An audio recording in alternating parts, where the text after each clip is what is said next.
Los Chicago Bulls de Phil Jackson versus los Phoenix Suns de Paul Westphal. El juego 2 de las finales de la NBA de la temporada 92-93. Todo había comenzado en Phoenix, donde los Bulls se habían llevado el encuentro por 100-92 y dejando así la serie 1-0. En ese partido, para los de Chicago, Michael Jordan había tenido 31 puntos, 5 rebotes, 7 asistencias y 5 tapas, mientras que Scottie Pippen había conseguido 27 puntos, 9 rebotes y 5 asistencias. Para los de Phoenix, Charles Barkley obtuvo 21 puntos, 11 rebotes y 5 asistencias. Mientras tanto, Richard Dumas, 20 puntos, 12 rebotes, 4 asistencias y 3 tapas. En este juego número 2, el lugar del encuentro era nuevamente el America West Arena de Phoenix, los dos mejores jugadores del mundo cara a cara, Michael Jordan y Charles Barkley, su majestad versus Superman. Los Bulls son un gran equipo, pero sé que podemos derrotarlos. Creo que somos el mejor equipo del mundo, afirmaba Barkley, mientras que Jordan llegaba enojado con la prensa en medio de una polémica por apuestas en juegos de golf. En este juego número 2 de las finales de la NBA, veremos a estos dos grandes jugadores anotando 42 puntos cada uno. Esto ocurría por primera vez en la historia, nada más y nada menos. Chicago Bulls versus Phoenix Suns. Pasen y vean.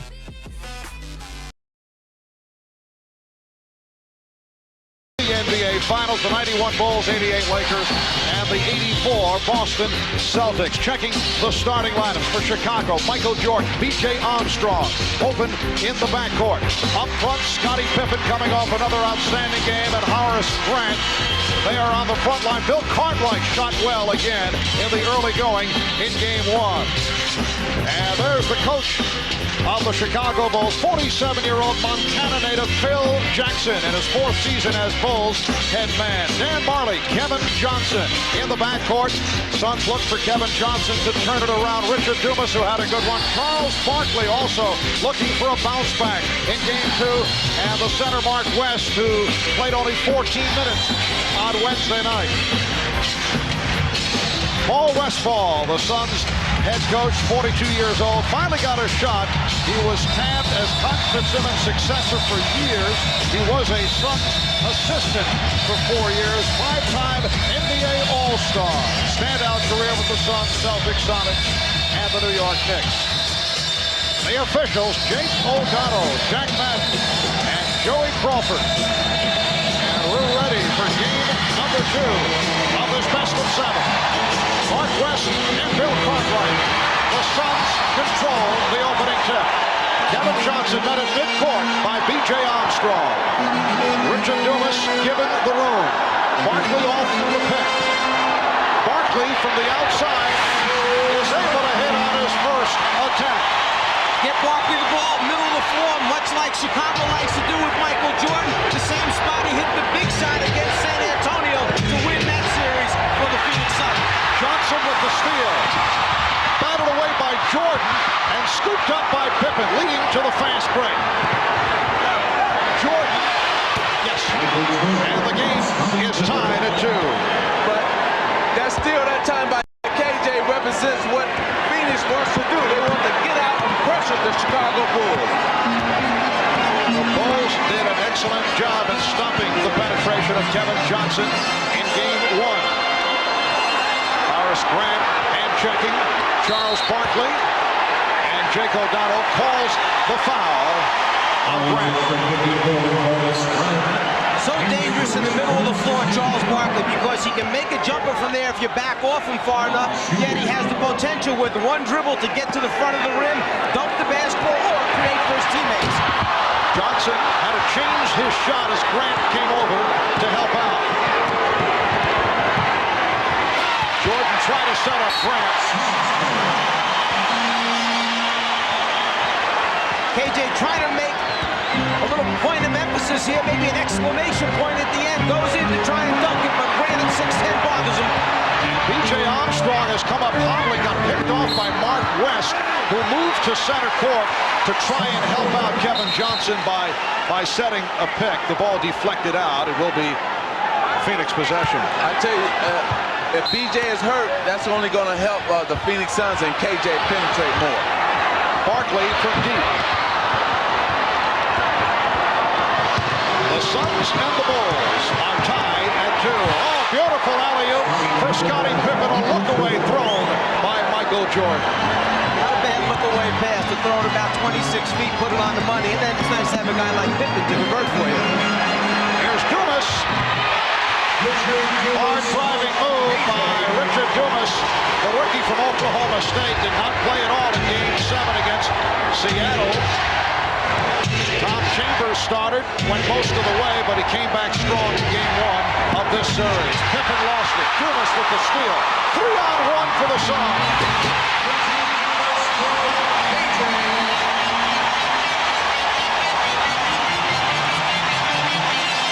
So Phoenix with a 6-4 lead. See, that's what I was talking about, the aggressive defense, because if the Phoenix Suns play aggressive defense, then they can get into their transition game, much like they just did there. Jordan looks like Michael wants to get to it early offensively. He's come out shooting.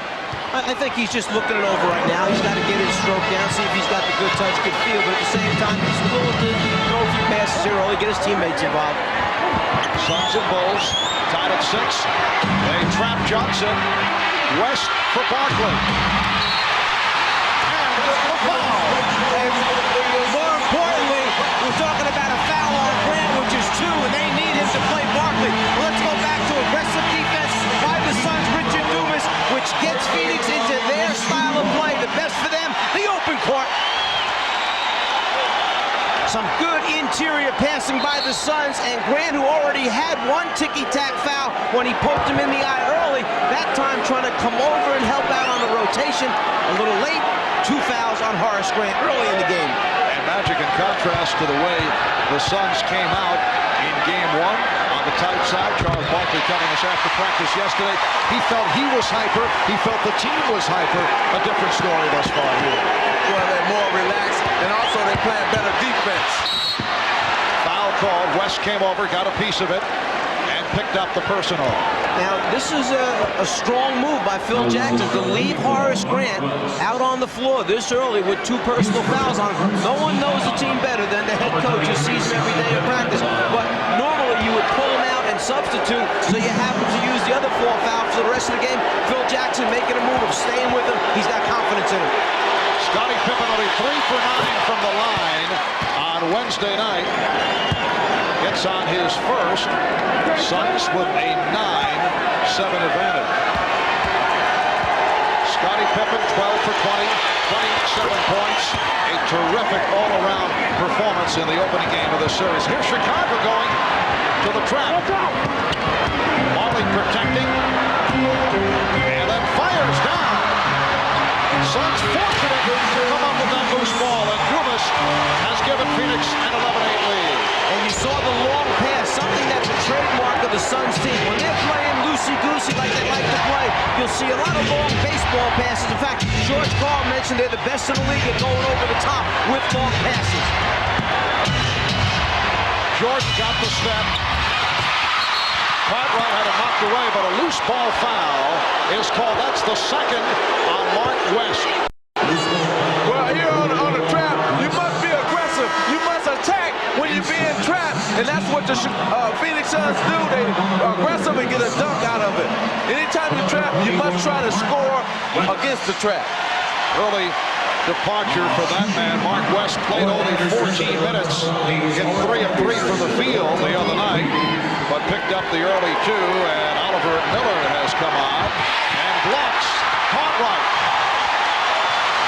Oliver Miller, the rookie from Arkansas, coming up with the rejection. Nice hesitation move by Kevin Johnson. So the Suns lead 13-8. Pippen right back. Yes, Scottie Pippen wasting no time getting down court. The Suns lead by 3 with 4 minutes gone by. And they have opened at a quick pace. It is Phoenix Suns pace here at the outset. Suns have made their last 5 from the field. Marley for 3. Pippen has Grant in the open floor. Yes, and it counts. So the foul is called on Kevin Johnson. Eyes up all the time, see the floor at 6'7". Pippen can do it, and when you have a power forward who runs the way Horace Grant does, it pays off with some easy baskets in transition. And credits to Phil Jackson for leaving him on the floor, not taking him out. He knows his team better than anyone. 3-point play for Grant to tie the game at 13. This time light pressure by Chicago. Barkley was fouled. Well, what Phoenix have done now, they move, what Chicago has done now, they move Scottie Pippen over to guard Charles Barkley and move Grant over to cover Dumas. Number 34, Charles Barkley in the line. And Barkley will shoot a pair. Charles has 5 points, 1 for 1 from the line, and 2 of 3 from the field. And Magic, they opened up the game, the Grant-Barkley matchup. What did Phoenix do? Brought Barkley to the top of the circle to try and get Grant to have to guard him out in that area where he could beat him off the dribble. But as soon as Pippen went on him, they put Charles right down in the hole and posted him up. Charles bigger and stronger than Scottie Pippen.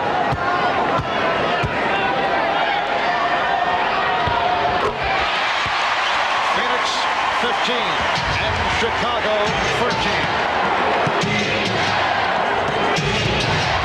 Barkley switches off to Pippen. Now met by a double team. Grant, well looked by Scottie Pippen off the trap in the corner. And the game is tied at 15 again. B.J. Armstrong looking to make Kevin Johnson work hard to get it across. And a foul on B.J. Will he get the call on the continuation? No, he won't. They don't want Kevin Johnson coming back to the middle of the floor, so if he's going to get to the basket, his easiest path will be turning the corner. That time, B.J. ride him a little bit too much. Now Barkley posting up. Charles Barkley able to hit the turnaround on Scottie Pippen. The Suns lead by 2, and Barkley off to a fast start. Joe Crawford with the whistle. And a foul against the Suns. It's on Miller. Timeout taken by the Phoenix Suns. We'll be back in a moment. Well, in game 1 on Wednesday night, B.J. Armstrong did the job against Kevin Johnson. Johnson only 4 for 13 for his 11 points. B.J. hit 3 from downtown. And B.J. and the Bulls so successful in stopping the penetration of one of the best in the business, Kevin Johnson. We talked with B.J. about that and asked what are his plans for going up against Kevin Johnson here in game 2. Well, I think, first of all, our team, our total team made an effort to know where he's at on the floor and know where he operates and tried to get acquainted with his game, his right to left crossover, his finish with his left hand at the basket. So our team was well aware of what he likes to do. And my main goal was to make him work from the time the ball was taken out of bounds to the time they set in their offense. And once he does give it up, not allow him to get the ball or make him work to get it that he's just out of sync. Well, Bill Cartwright able to hit. And the game is tied at 17. The little things that KJ pointed out go back to the conversation with Phil Jackson, coach of the Bulls, prior to the first game, saying that Richard Dumas hits a little 12-footer from the baseline, saying that knowing the players and the little things they like to do might be more important against Phoenix than actually the X and O part of it. Pippen gets inside. Pippen on the follow. So both clubs are hot. Chicago 8-for-11. Phoenix 8-for-11. Well, the first team that makes a defensive stand will take control of this game. So far, it's been back and forth offense on both ends of the court. Game tied at 19. Here's Dumas. Back tap by Jordan. And Armstrong brings across just under 6 minutes remaining. First quarter. Marv Albert, Mike Fratello, Magic Johnson, Bob Rashad, and a Storm from America West Arena in Phoenix. Jordan with another opportunity.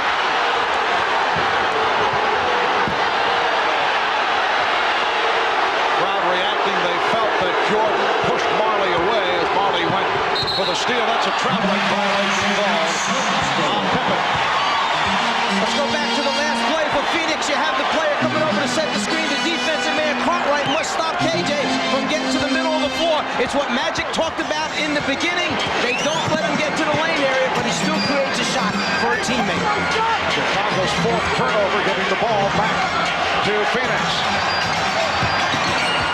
Williams guarding Charles Barkley. Williams coming on for the first time. Jordan for three. Yes. Michael Jordan hitting from downtown. He now has 7 points. And Michael has just passed Magic Johnson as Barkley gets inside. Michael Jordan passing Magic for 5th place among all-time playoff scorers. He now trails Kareem, Jerry West, Larry Bird, and John Havlicek. Scott Williams rejected, and Miller comes away with it. Well, Magic, you're number 6. Well, not bad. Yeah, what can I say? Offensive foul called that time. Chicago's defense, again, closing down the lane. Steps in, takes the foul as KJ tries to pass off. Tight defense, get in the lane, but they constantly step up the Bulls defense and pick up offensive foul. 4.5 remaining in this first quarter. The Bulls now lead 22-21. Bill Cartwright sitting down. Stacey King has come on. The matchup will be King and Miller. So it's King, Williams, and Pippen up front. They double up on Jordan. And the pass knocked away by Marley. So the Phoenix trap well executed. Here's Marley for three. Jordan eluding Marley. Jordan lost it. Miller with the steal. But the ball goes back to Chicago. Think about the things that Oliver Miller has done because of his long arms and fingertips. He's blocked the shot. He has challenged Jordan in a double team, and here he just flicks in quickly with those long arms and long fingers and forces a turnover. Timeout called with 3:56 to go in the first. A brilliant sequence for the rookie Oliver Miller. First, the block shot, his second of the quarter, 5th in the series, 52 for the entire playoffs in 20 games, and then the steal as he was able to strip Michael Jordan. You talked about the long arms. Check out the wingspan, 91 inches, which is equal to 7 foot 7 inches, about the height of Manute Bol. Wingspan roughly equivalent to your height. We guess that Manute, Sam Perkins, along with Oliver Miller, have the widest wingspans in the NBA. Would you agree with that? I would definitely agree with that. And another thing with the Phoenix Suns, they've done so far one of the 3 things that they wanted to do to win this game, and that's played aggressive defense so far. Oliver's net size only 17, though. It's all of the wingspan. Danny Ainge has come on for the first time. Bulls lead by 1. Here's Pippen on a fadeaway. Knocked away by Barkley. Marley met by Trent Tucker, who just came on. Barkley sets for the 3.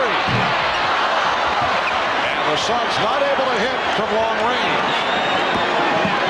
Scott Williams knocked away by Marley. Scott Williams had the strong game on Wednesday night. Really did the job off the ball. Scott Williams was in there for the final 12 minutes of the basketball game, and when he was on the floor, Chicago was plus 11 against Phoenix. So that means without him, they were actually down. They have a lot of confidence in Scott Williams. Tom Chambers, who came on just a moment ago, is called for the foul, and Stacey King will go to the line. Tom Chambers did not get the playing time the other night, coming off the good one against Seattle in Game 7. Magic, I want to go back to the last possession for Phoenix when they pulled up and Charles wound up shooting the 3-pointer. And we understand that Charles is going to take his threes every so often from behind the 3-point line. But that particular time, I would say, was not the right decision. And looking over at Paul Westphal, he was not real happy with that shot selection. Well, that's because you got your best rebounder shooting a 3-point shot, and you take your best rebounder from the basket, and nothing good can happen for you. Well, Marley able to get to that loose ball, and Chambers blocked by Williams. Pippen for Jordan. And Trent Tucker able to get to it. Bulls with the ball. They lead by 3.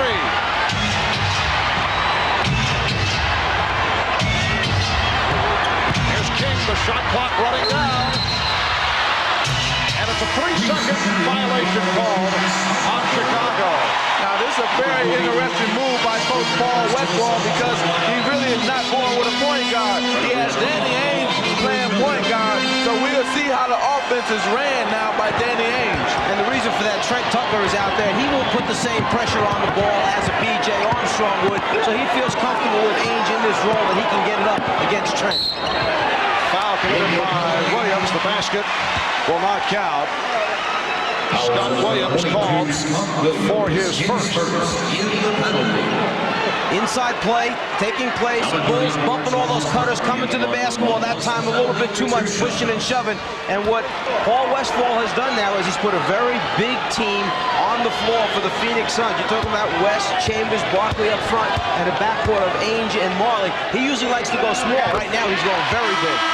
Not only that, he has his best shooting team on the floor at this time because both Ainge and Marley can shoot from the three-point line as well as Tom Chambers can also shoot from the outside. John Paxson replacing Michael Jordan. Jordan with 7 points, 3 out of 6 from the field. Comes back to Barkley. Chambers. The Suns and the Bulls tied at 24. Bulls have missed their last 5 field goal attempts. They have Williams with King and Pippen up front. Tucker and Paxson at the guards. And Jake O'Donnell with the call away from the ball. In the penalty, comes out of the 24, Tom Chambers. Apparently Chambers called for the foul, and it puts Phoenix over the limit. And Chambers started to run down the floor as if the foul was going to be called against the offensive player, trying to help the officials make that call. Jake O'Donnell right after and said, no, I don't buy that routine. So both teams over the foul limit. And Stacey King to the line. He is 3 of 3 from the foul line. 2:18 remaining. In this first quarter, the Bulls by 1. Game 3 in Chicago Sunday night. 7 o'clock starting time. In the East, right here on NBC, Game 4 at Chicago next Wednesday, June 16th, 9 p.m. Eastern Time. Suns do not have trouble with the pressure. Barkley being played now by Scott Williams. Barkley changed his mind. Chambers pulling his way, and a foul call. So Tom Chambers to the line. He was hit by Scott Williams. One thing about Tom Chambers, when he decides he's going to get a shot up at the basket, he's going to get it up. You can expect him when he gets going to try and finish. To shoot 2. Tom Chambers in his 12th season out of Utah. Last couple of years bothered by back problems and hamstring injuries.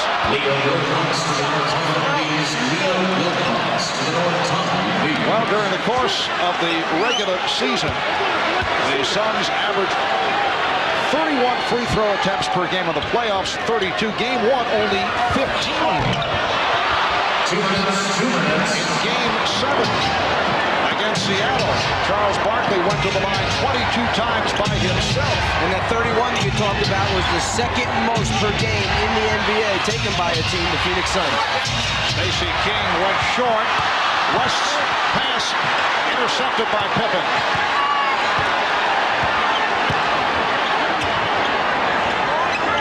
Chicago looking for Trent Tucker to get into it. Stacey King. Rebound Charles Barkley. Barkley. Try to lead Johnson. See, it's always difficult for when you're a point guard to now get out on the wing and receive the pass. Here's Charles Barkley, who normally is on the wing, and KJ, who normally handles the ball. They reverse roll, and it ends up in a turnover. Bulls have missed their last 7 from the field. We come up on 1 minute left in the quarter. They get 0 for the last 8. Although Chicago leads 26-24. Johnson being guarded by Trent Tucker. Kevin Johnson with a second field goal, and he's tied the game at 26. Pippen off the hesitation dribble. Pippen for Williams. What a play by Scottie Pippen. The Bulls lead by 2. Johnson changed his mind. Picked off by Tucker. Well, you got a man here who was down in game 1, that being Kevin Johnson. Now he wants to do a lot of things. He wants to make something happen. And that time he wanted to make something happen, but got caught in the air. You got 3-point shooters on the wing in case they double Pippen. Shot clock down to 4. Pippen. Final seconds of the first quarter. Haynes to the fadeaway. Yes, and it counts.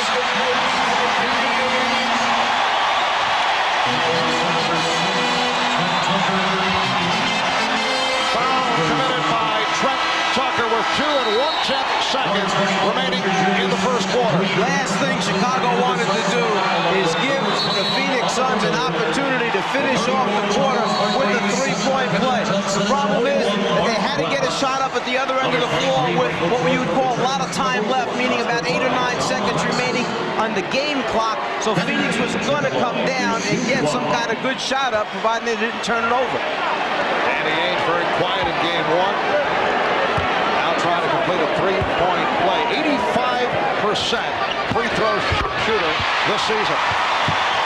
Suns by 1. Pressure on the inbound. Final seconds of the quarter. Pippen for Tucker for 3-point.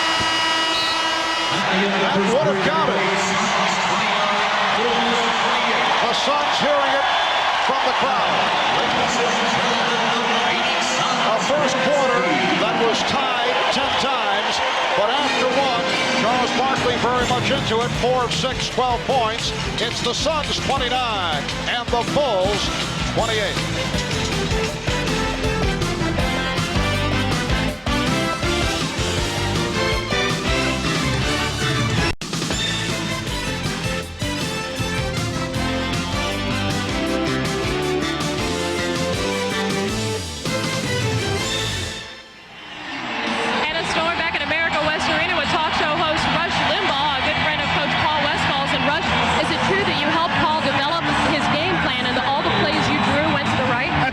Start every play off to the right.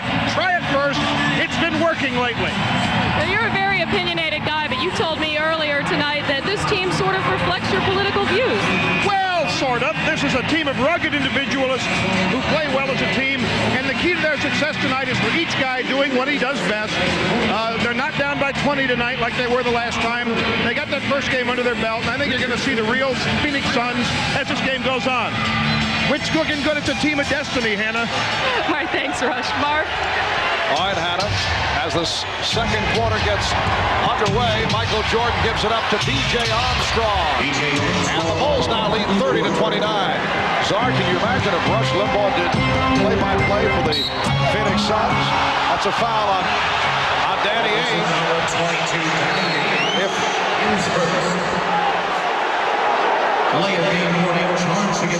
Paxson does a good job moving his feet, gets over in front.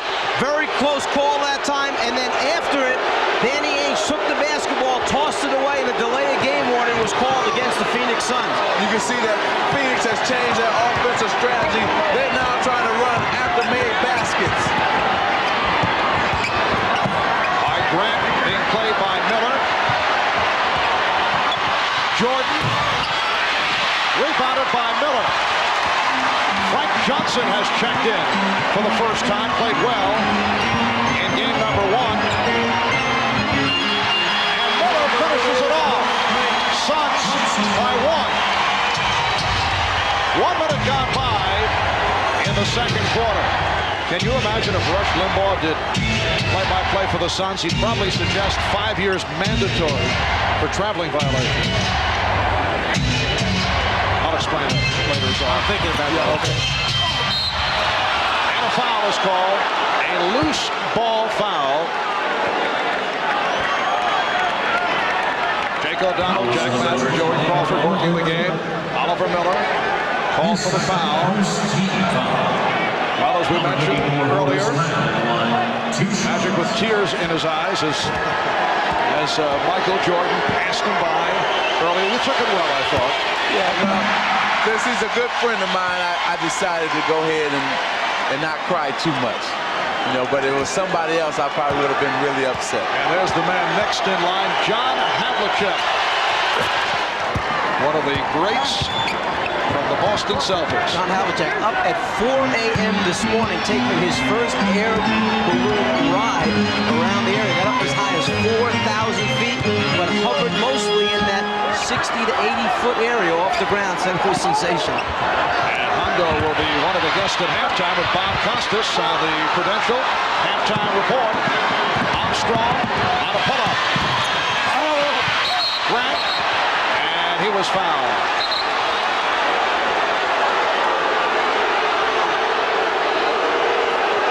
Tom Chambers disputing the call. Frank Johnson raising his hand.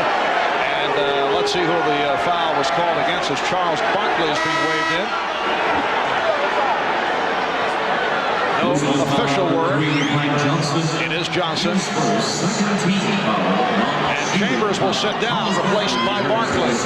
Obviously, Frank Johnson, with a reputation for being honest, he held up his hand, so the officials went along with the call. Game is tied at 31. Michael Jordan with 9 points, and the Bulls lead by 2. Armstrong applying pressure on Johnson. Johnson played only 9 minutes in game 1, hit 4 of 7, 8 points, did a good job penetrating. Barkley stepping around Grant. 14 for Barkley, and he's tied the game at 33. Nice job of raising up, getting Grant to commit a little bit too much, took him out of his defensive stance, and it was a matter of putting it on the floor, going around him. Grant, Miller with the rebound.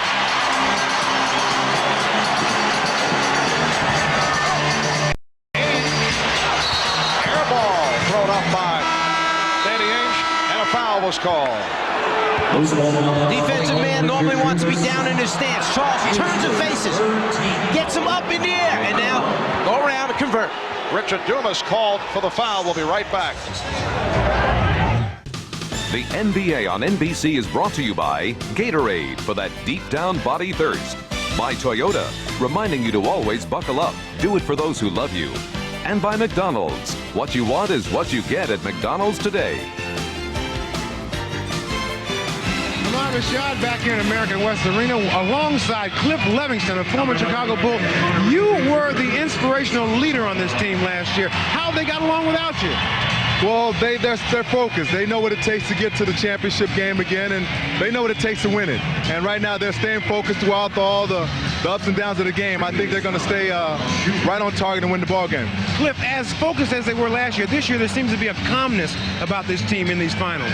Well, they're being smart. They set everybody up to think they weren't going to be in it, but they're in it. All right, thanks, Cliff. Good luck to you. All right, Marv. Thank you, Ahmad. Cliff Levingston came up very strong in the playoffs the last couple of years. Michael Jordan with a sweet stroke. Cliff played in Greece this past season. Bulls lead 35-33. And the exchange for Chicago was giving up Cliff Levingston, bringing in Rodney McRae. They lost the energy, the rebounding, the defensive play, and toughness of Levingston, hoping McRae would fill that void. He has not done it this season. It's been a disappointing injury mid-year for Rodney McRae. Paxson able to penetrate. Well, I think right now with Phoenix, they're playing well defensively. And Coach Paul Westphal should feel good about that, but they got to get back here. And Grant was able to hammer it home. He thought he was fouled. Phil Jackson is very upset, but no call. The Bulls now lead 37-33. See, defensively, the Phoenix Suns must get better. They must try to get a few stops. Now, Oliver Miller's been good on defense for them, but the team defense hasn't been that good. And a blocking foul. John Paxson is called. This year off at the end, Grant with the finish. Barkley challenges, and after the basket, the entire coaching staff of the Chicago Bulls was up. They felt there should have been a foul on Barkley. Barkley with the effort. That's how you tell your big people to finish plays off. Don't put it up and lay it up. Dunk it when you can. And Marley will inbound. A quiet first half from Marley. He is 0 for 3, scoreless. Started slowly the other night, then came on.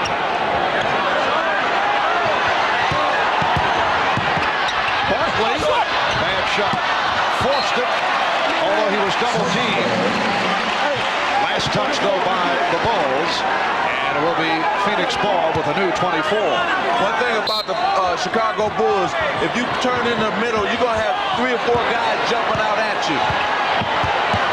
And that's what Barkley faced just a moment ago.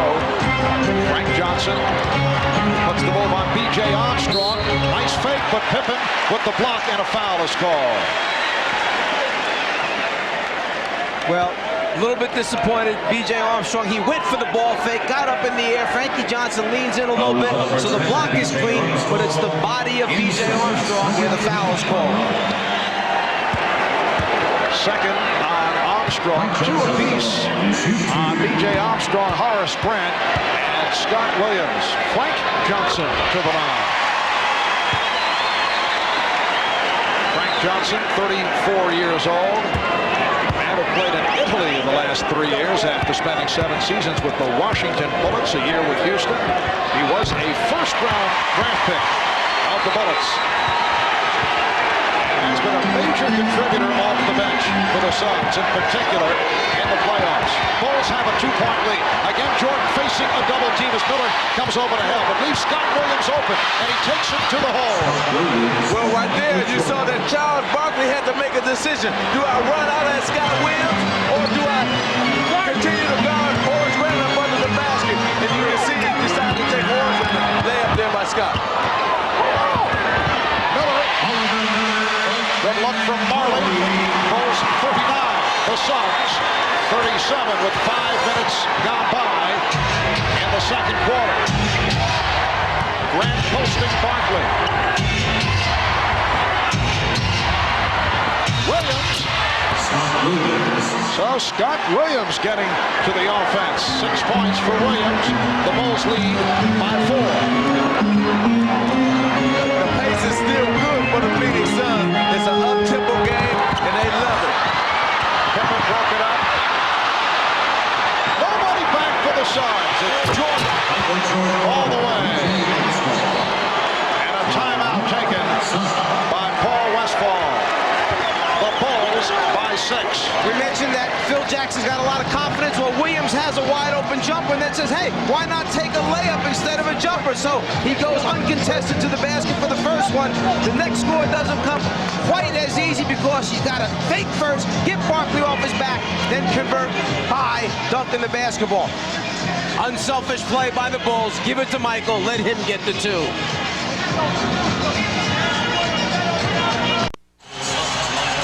Now, Phoenix been playing excellent team defense, individual defense, but not team defense. Here they're going to double team Michael Jordan, make him throw the ball. Now, when you double team, you got to get all your men rotating on the Phoenix Suns, where they don't rotate to Scott Williams, and they give up an easy layup.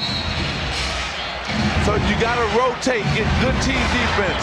And that's what's killing the Phoenix Suns right now. Good individual defense, but poor team defense. And the Bulls have hit their last 5 shots. They now lead by 6. Their biggest lead of the game. Kevin Johnson has returned. Marley. And Barkley. Charles Barkley has 16. The Bulls now lead by 4. Just under 6 minutes remaining. First half. Marv Albert with Lazar of the telestrator, Mike Fratello, Urban Magic Johnson, Bob Rashad, Hannah Strong, Bob Costas will be along at halftime. Here's Jordan. Oh, what a pass for Horace Grant. You talk about beautiful, unselfish basketball. There's give and go. Pass, cut to the basket, get it back, and then either score or give it off to a teammate. Michael Jordan and the Bulls. Chicago by 6.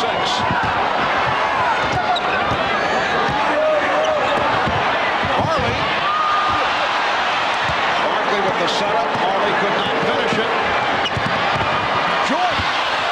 The Bulls lead 47-39. Michael has hit his last 4, and he has 15 points. The difference between the Chicago Bulls and the Phoenix Suns, Chicago Bulls make 4 or 5 passes on offense. Phoenix Suns make 1 pass and stand. Dumas, bad shot. Marley for 3. Another opportunity and another bad shot. What a sequence for the Suns. Whoa. Let's go back a moment ago. Michael Jordan down here had just passed the ball across the floor over to Scottie Pippen, and now he moves without the basketball. Give and go, get it back, draw the defense, make the pass, and finish off. Jordan, who moves as well as anyone in the league without the basketball, just draws all the attention and then unselfish play. Grant fouled by Marley. Chicago has hit its last 7 shots to take an 8-point lead with 4:33 remaining. First half. Inside, Grant going up strong.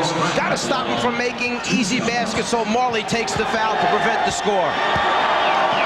Marley has been silent at the other end. He's 0 for 6. Once again, Phoenix not able to hit their staple through the regular season, not able to hit the three-pointers, and the shot selection on the threes has not been good. What happens is when you take so many of them, you're used to getting your share each game, and then when they don't come easy, you try to force some, or when you do get a look, you try to get it up there in a hurry. Especially on Chicago, you got to get it up in a hurry, or somebody be out there contesting. Chicago leads by 10.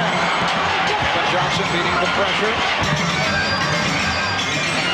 Barkley now played by Grant.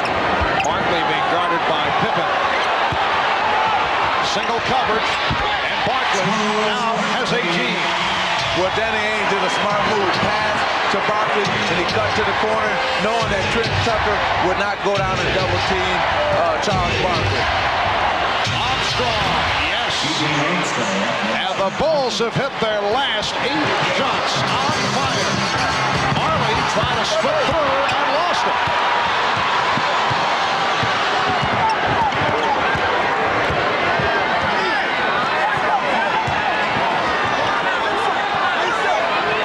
Double team on Pippen, who gets it out. Grant off the pick. Beautifully done as they swing the ball around, looking for the open man. That's exactly what Magic talked about. Difference, 4 or 5 passes, play unselfish, it doesn't matter who scores. Well, let me just put it bluntly here. In a running game, Phoenix is at their best.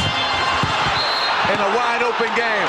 But in half court, Phoenix struggled. Where now you're talking about a championship team in the Chicago Bulls. They're the best half court team in basketball.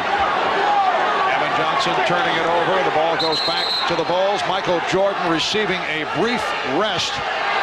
Try to check in, but the substitution not allowed. Trent Tucker was heading off. So Jordan will come on next whistle. Bulls in the midst of a 10-2 run. They've hit their last 9 shots as we come up on 3 minutes remaining in the first half. Chicago with its biggest lead. Johnson with the steal, stripping Cartwright. Here's Johnson for Marley, and he's fouled by Pippen. Sarcastic reaction from the crowd on the foul call. Pippen picks up his second. If they can just generate a little bit of easy offense, and that happens when you play good defense. KJ getting back in there, hands in on the center. Now gives it up to Marley, filling the wing on the right side. Pippen just takes the foul rather than give up the layup. This is a Phoenix Suns team that went 62-20 during the regular season, best record in the league. They've struggled in the playoffs, although they have reached the final round. Had problems with the Lakers, losing the first 2, taking the next 3 to win the series. Took San Antonio in 6, and then won a difficult 7-game series against Seattle. At home during the regular season, they won 35 and lost 6. 4 home losses, though, at the hands of Eastern clubs, and 3 of the losses after the All-Star break. Jordan on the recovery. Now, that's one you rarely see. The pass was slightly off, but he was still able to get it and was able to convert. Well, that's why he's so great. That's why he can do things that no other player can do. And Actually, the Phoenix defensive player got a body on him, so yes, the pass was a little bit short. Jordan couldn't extend, but Marley goes back and gets a body on him right there to prevent him from scoring, but Jordan recovers more quickly than Dan Marley. The Bulls have hit 10 of their last 11 from the field and lead by 12. Coming up on the Prudential Halftime Report, we'll be joined live here in Phoenix by former Celtic great John Havlicek. There's Hondo. His Celtics were the last team to three-peat. Actually, they won 8 in a row. We'll also talk with the two guys who figure to be the top 2 picks in this month's NBA draft. This is a live shot. Chris Webber at home, not watching the game. He's playing Nintendo or some kind of video game, unconcerned at present about the Suns and the Bulls. Of course, he led the Wolverines to the NCAA final each of the past 2 seasons. Sean Bradley will also be here, the highly regarded 7'6" center from Brigham Young. There's Sean, a busy halftime in just a few minutes, but right now let's head back to the court as we rejoin Marv, Mike, and Magic. All right, Bob. Chris Webber putting a dent on the ratings. He does have a Nielsen Holmes on. Do you know that? I'll give Magic first pick. What do you want? I take Webber. So whoever's left over, I'll take him in the second slot. Coming out of that last timeout, Ahmad overheard Phil Jackson telling the Bulls they like the tempo, they feel they're in control as Michael Jordan tips it in, and he wanted Cartwright on the floor to stabilize this team both offensively and defensively. The experienced center who will get them in their offense, allow them to run it by setting screens, and get on the glass and help on the boards. And a foul call. That's 3 on Scott Williams. A red-hot second quarter for the Bulls, who now lead by 14.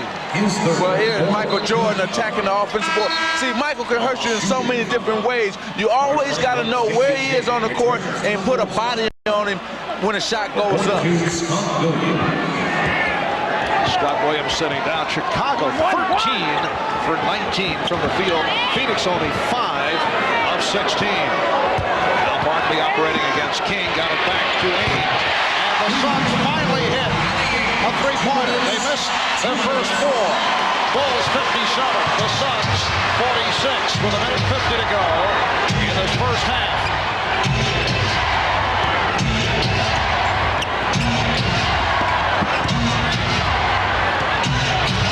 Jordan chased by Chambers and Marley. They continue the double up. Shot clock at 1. King gets inside. Again, we're talking about team defense. See, you got to get a man rotate.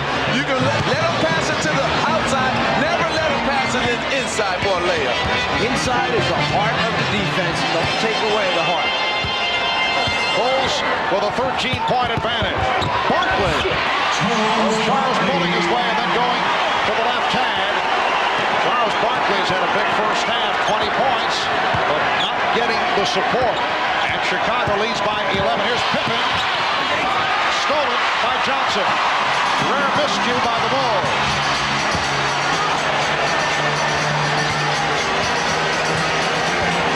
Evan Johnson now guarded by Michael Jordan.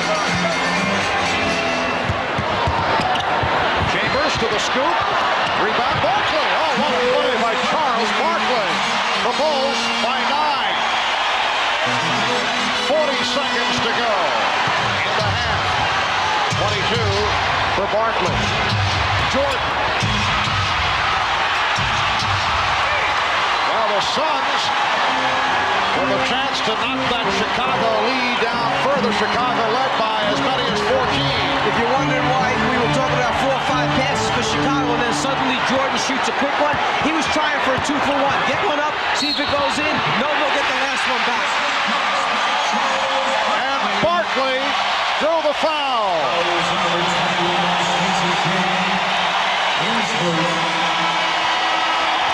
Penetration by Chambers, gets it up on the glass, and then Charles just rips it from between 2 Bulls and converts as he's falling down. And then, again, to end a quarter, an opportunity for Phoenix to wind up with a 3-point play. They did it to end the first quarter. He has a chance now, Barkley, as he goes to the basket, to do it once again this quarter. Well, see, they're doing something different here in game 2. You see Westbrook going to react to this play. They're getting finally penetration. They may not be getting it from KJ, but they're getting it from other guys, Phoenix Suns. And this the best sustained period of the half for the Suns. 7, straight points. And the Bulls now lead by 6. 10 seconds left of the half. Tucker did not want to take the shot. Gave it back to Jordan. Now Tucker for 3.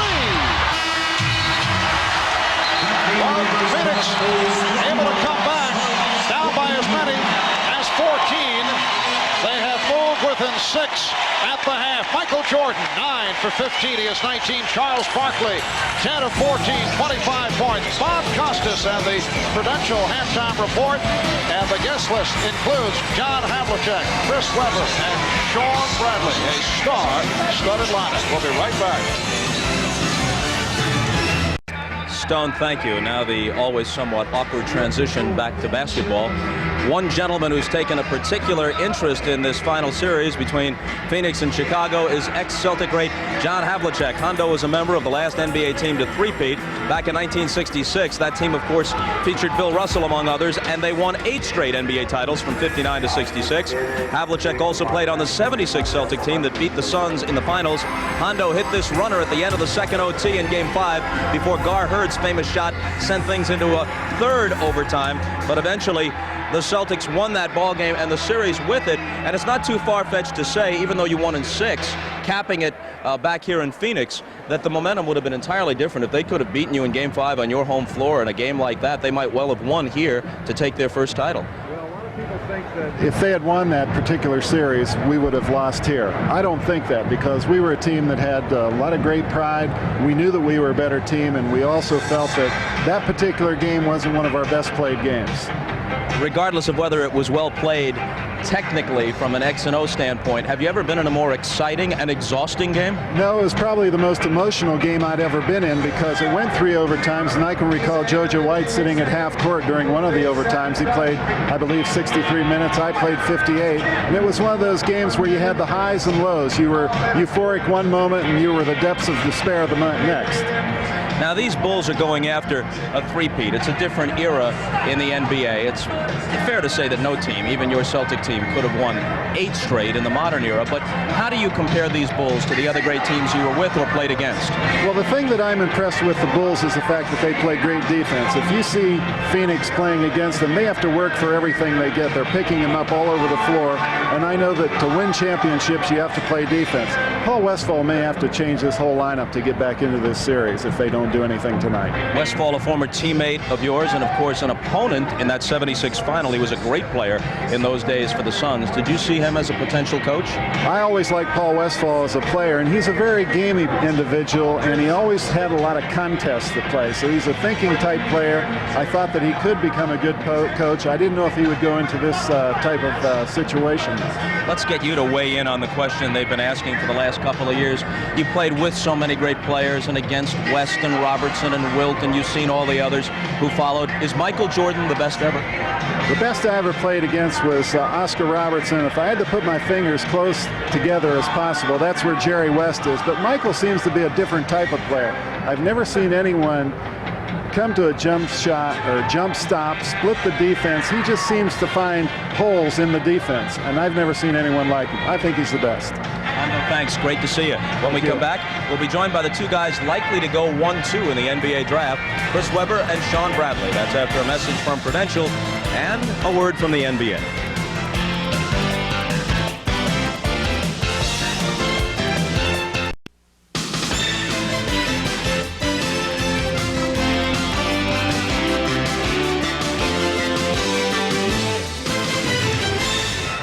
Well, the NBA draft is just under 3 weeks away. June 30th is the night, and the place is the Palace of Auburn Hills. That's pretty appropriate, considering that Detroit native Chris Webber is expected to be one of the top picks, if not the first pick, which of course is owned by Orlando. Also expected to go in the first few choices is Sean Bradley, the 7'6" center out of Brigham Young. Chris is going to be with us by satellite. Sean is here live in Phoenix. I can just see my mom watching this going, Bob, sit up straight. What good is it going to do? The guy is 2 feet taller than me. And then the question with you has been your weight. In the 2 years away from competitive play on the Mormon mission, how much weight have you been able to put on? Well, when I played at BYU, I was playing about 200 pounds. Right now I weigh about 242, 245, right on there. So almost 40 pounds. How much more would you like to pack on for the rigors of the NBA? Well, I'm not too sure. I'd like to get with a trainer. I'm going to get with a trainer next week, and we'll decide exactly how much would be my optimum playing weight. Bill Walton had an interesting observation, and he knows pivot play, obviously. He said he thinks it's a good thing that you were away from the game competitively for 2 years.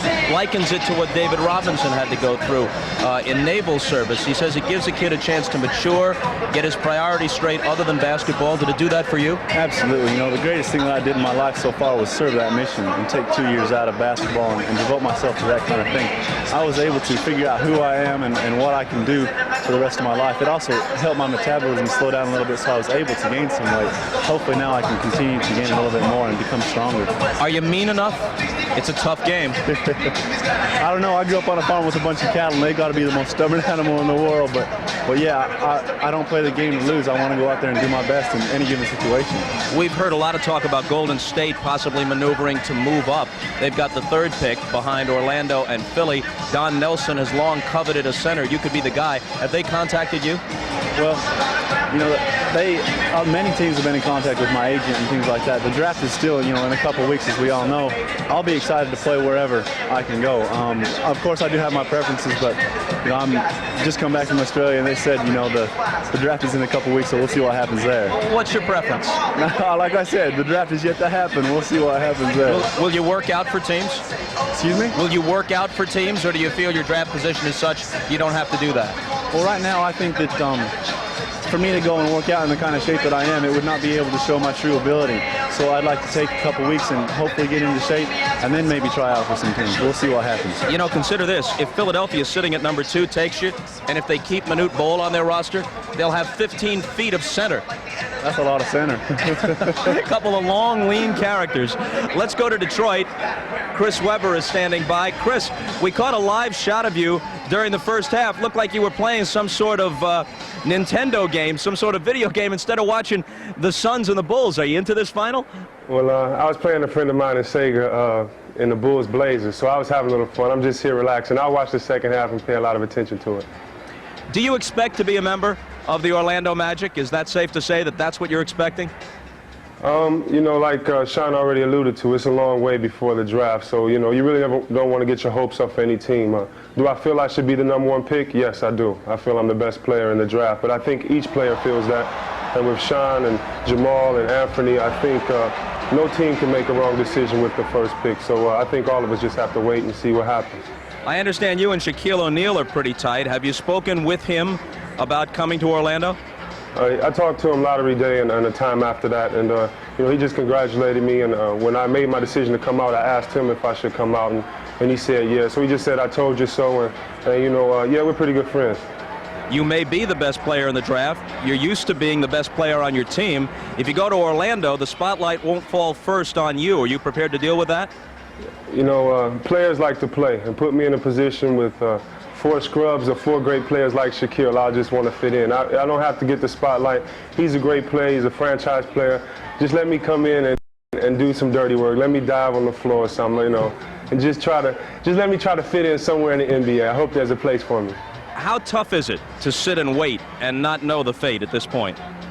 It's real tough, but then again, you can set goals and say, well, I have 25 days to work until draft day or whatever. So it gives you a good timetable. It's not that hard, but yeah, I'm really waiting for that moment. Last question real quick. The Bulls are winning here. Are you winning the video game? Oh, yeah, I already beat them. And Isaiah Thomas scored 35. And, my team beat Mike Jackson's team by about 50. By 50. All right, switch the channel over and enjoy the second half with us. Thanks, Chris. All right, thanks a lot. Okay, and our thanks to Sean Bradley as well. It's the Bulls over the Suns, 59-53, and we'll turn things over to Marv, Mike, and Magic for the call of the second half right after these messages from your local station. This has been the Prudential Halftime Report, brought to you by the Prudential. Peace of mind. It comes with every piece of the rock.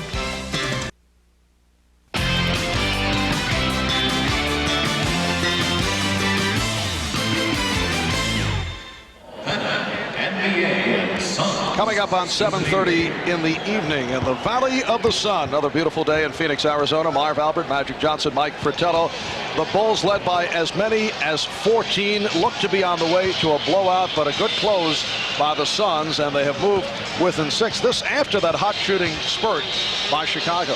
Actually, both teams are shooting the ball very well in the first half, up over 50% from the floor. Chicago with 6 more field goal attempts, and that comes because they have 4 more offensive rebounds and 2 fewer turnovers. But to me, one of the key things for Phoenix is already they have 10 points from the foul line here in the first half. They had 10 for the entire game number 1, so they're getting to the free throw line.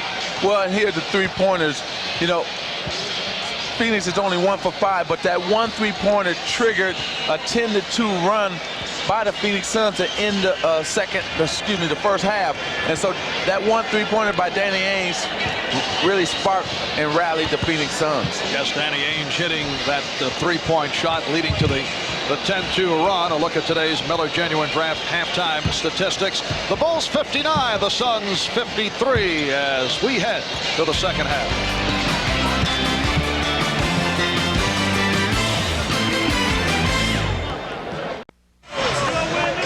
Welcome back to Game 2 of this best of 7 NBA Final Series. A look at the leading scorers. Michael Jordan in the first half, 9 out of 15. Hit 1 from downtown. He has 19. Horace Grant with 14 points. Charles Barkley, 22 minutes, 10 out of 14. 25 points. The only Phoenix Suns in double figures. Barkley has been so effective because of his shot selection. You know, in game number 1, he was 7 for 15 from the inside and 2 for 10 from the outside. But here already in the first half, 8 for 8 from the inside, 2 for 6 from the outside. And you can see Michael's jumpers, 11 for 28, but inside, he rarely misses. And Barkley rebound. His 7th rebound of the game. Barkley all the way, rejected by Pippen. Tom Chambers starting the second half. Yes, and it counts.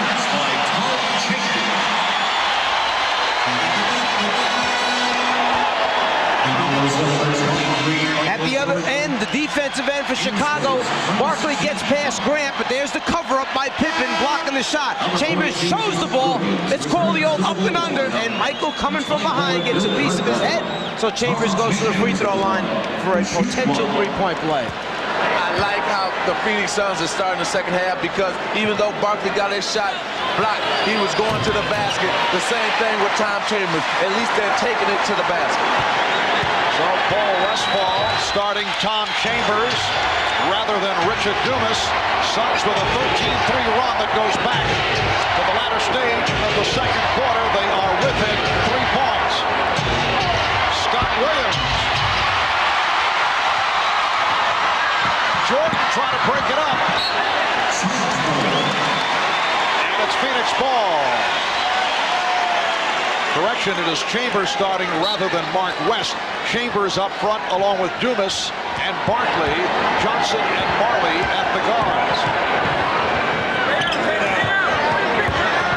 Chambers got the step.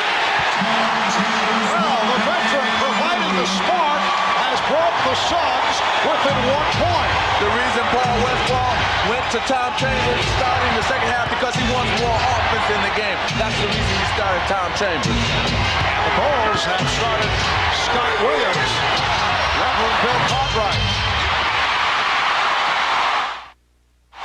Phoenix with a chance to take the lead.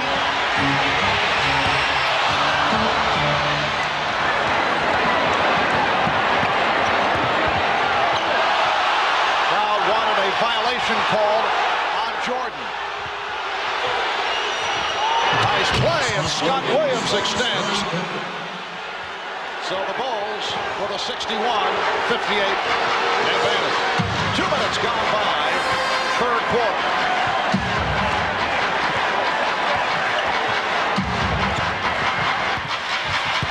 Evan Johnson for Tom Chambers. Michael Jordan knocked it away.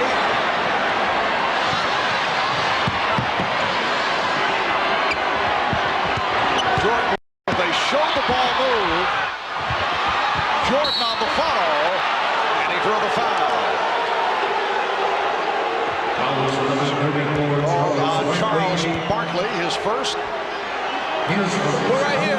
Scottie Pippen gonna go base on this spin back to the middle. He draws Chambers, kicks it to Scott Williams with a slam dunk. Then Michael Jordan takes the basketball and decides that he is going to make some things happen for himself by putting the ball on the floor. And remember, against New York, not too many times did he get to the front of the rim. Against Phoenix, it's a little bit easier. Even though he may miss the first one, he stays with it and gets another opportunity. Oliver Miller is back. Richard Dumas sitting down.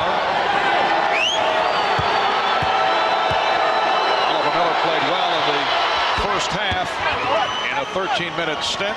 Chicago 63, Phoenix 58. Here's pressure by the Bulls. Johnson had a hold up on the dribble. Pass too strong. They got what they wanted. Phoenix tried to attack. Chicago comes up with the turnover.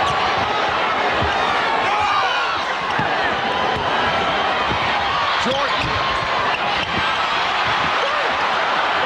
Horace Grant with the rebound and pops it back out. Here's Jordan for three. Yes. So Michael Jordan with his second three-pointer. He has 24. The Bulls regroup, now lead by 8. The Suns had knocked it down to a 1-point Chicago lead. Johnson on the penetration. Barkley.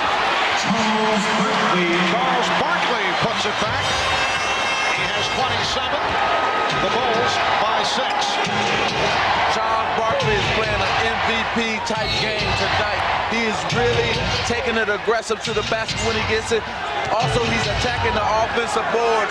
He's really making it easy for Phoenix Suns to stay in this game with his offensive play. Kevin Johnson collects his third foul. Jordan for Grant. Williams had it knocked away. It'll be Phoenix ball. Scott Williams argues the call. They try the drop-down pass as Scotty Williams turns to make his pivot. The ball goes off. Scott goes to Phoenix. Miller gets inside. The Bulls 66. The Suns 62.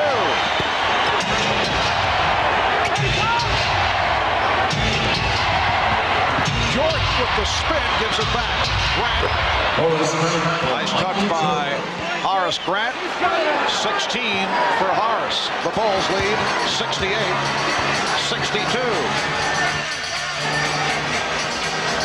Phoenix Suns looking to tie the series at one apiece. Chambers not able to hit. Miller able to chase it down. Bulls want to return to Chicago up 2-0. Marley with his first field goal, a three-pointer. And it brings Phoenix within 3. They collapse on Williams. And the ball knocked out of bounds. Scott Williams looking for a foul, but no call.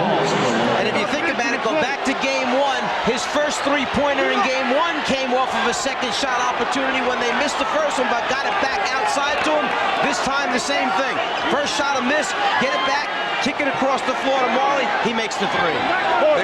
The game is getting physical now. And so watch out. There will be a lot of quick fouls. There might be a lot of people in foul trouble before this game ends. Jordan lost it. Marley with the steal. Jordan in pursuit. Marley. The Suns within 1.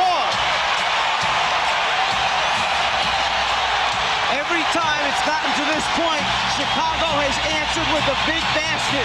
We'll see if they can do it one more time. Jordan, yes, and they do answer. The Bulls 70, the Suns 67.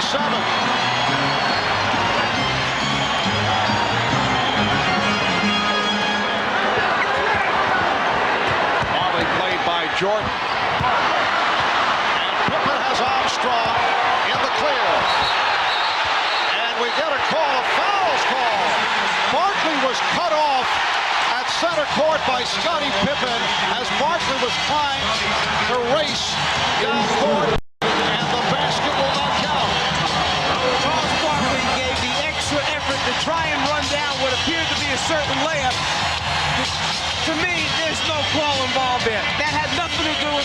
over that play. Should not take the basket away. The NBA on NBC is brought to you by Ford and your Ford dealer. Have you driven a Ford lately? By AT&T, the official telecommunications company of the NBA. And by Merrill Lynch. For clients around the world, we make a difference. The difference is Merrill Lynch.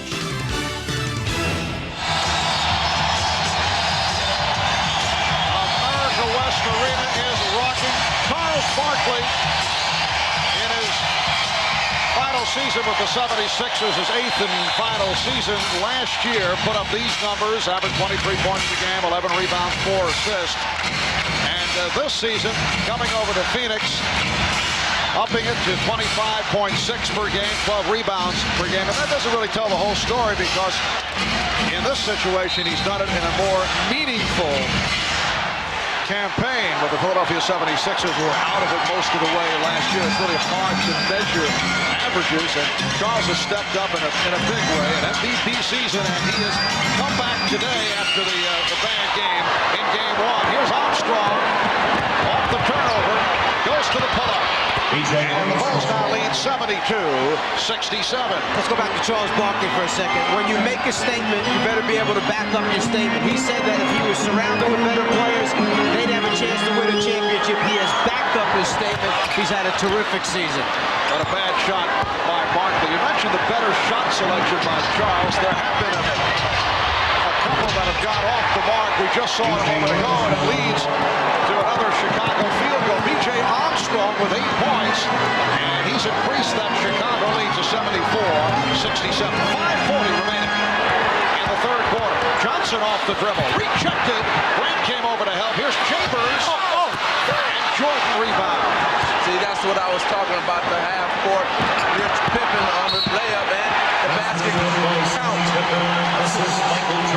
We'll go to this with Mike first, and then I'll come back with my point. Well, you said close down the lane when he gets there. If you've got shot blockers, what happens is it usually winds up producing easy scores. When you got numbers on the break and a shooter like B.J. Armstrong, you wind up with a lot of easy points. Down the lane, try and convert. Nope. Instead, we'll let another big guy come over. This time, Grant gets a piece of it.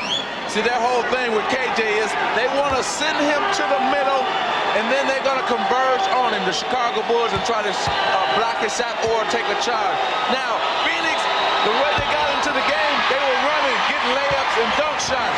Now, they're going back to that half-court game, and they're struggling, and that's why the Bulls have gotten their lead again. Scottie Pippen, that field goal, his first points since the first quarter. Chambers with the bad pass. The Bulls in an 8-0 run and lead 76-67. Again, half-court offense. They're struggling in the half-court offense, but when they get the ball and get out in the open court, they're making good things happen for them. That's the Phoenix Suns. Barkley cut off the baseline. Jordan went back in that direction. He thought he was fouled, and Grant able to convert. Horace Grant has hit 7 of 8. He has 18 points, and Phoenix takes a timeout with 4:50 remaining. Third quarter. Bulls lead by 11. Rashad back at America West Arena. Now, if you've ever wondered what it would be like to be like Michael Jordan, well, imagine people trying to find you everywhere you go. This was yesterday. He was out trying to play golf. We obtained this footage from a local station here, and it was shot from a helicopter. They found him. I talked to Michael today. He said he was trying to play golf, trying to enjoy himself, but there was a camera in the woods and a camera up in a helicopter. Marv? All right, Ahmad. Bulls with a 78-67 lead. 4:40 remaining in the third quarter. Barkley gets inside. The basket counts. And a blocking foul. Scott Williams called for his 4th. Get Charles down low, close to the basket. Good things are going to happen because of his strength and power. And in fact, going back to what Ahmad had just mentioned, when Michael was playing golf yesterday, the reports came out that he was playing with Charles Barkley, when in fact, it was Quinn Buckner that was out there. So that means Quinn must look a lot like Charles from the helicopter at least. Oh, he picked up some weight, didn't he? Quinn did. 4.5 remaining. third quarter. And the Bulls lead 78-70. So Phoenix able to put an end to that 10-0 run by Chicago. Williams fouled by Barkley. For Barkley, his second. Similar situation to game one when Chicago led 71-68. Phoenix had made its run, and then Chicago was able to pull away. And here, Chicago had a 70-67 lead. Phoenix had come within 3, and then the Bulls go to that 10-0 run. Because they understand the mentality of what goes on. Great teams will make runs at it. It's not going to lay down and let you beat them by 25 or 30 points. They have the ability to concentrate that much harder, execute that much better when the pressure is on, when Phoenix makes the run and cuts it down to a 3-point game. And how about Scott Williams in his third year out of North Carolina? The script has been the same right throughout. He has come up very strong come playoff time. Did it against the Lakers 3 years ago. Did it against Portland last season. Barkley again draws the foul. Another three-point opportunity. 32 for Barkley. As we mentioned, if he's 8 for 8 at halftime from inside, why wouldn't you just keep giving it to him down there until they do something to stop him? Man, it's just too tough one-on-one in the paint area. He's getting great position, though, and he's getting the ball just where he needed. His outstretched hand, he don't have to dribble, he just takes it up and power it. He's 6 of 7 from the line, 13 of 19 from the field, 33 for Barkley. Grant was called for that foul, his third. 6-point Chicago lead. Frank Johnson now pressing Scottie Pippen. And Johnson is matched with Pippen. Pippen goes right at him. Frank Johnson about 6'1" against the 6'7" Scottie Pippen. It doesn't take him a whole lot of time to recognize where the mismatch is, does it? Well, that's the difference between the two teams. They recognize the mismatch, that being the Chicago Bulls. Chambers blocked from behind by Jordan. Bulls have hit 6 of the last. What a pass! Jordan for Grant. The Bulls by 10. The big man running the floor, finds the painted area, and just waits for Michael Jordan to deliver it. Michael, with eyes all over the place, sees the entire floor. We're approaching 3 minutes left in the third. Marley for 3, yes. Well, Dan Marley hit only one of his first 5. And he's hit his last 2 from 3-point range. 10 points for Marley, who was scoreless at halftime. Bulls by 7. Jordan to the reverse and slapped home. Will it count? No. It is called offensive interference.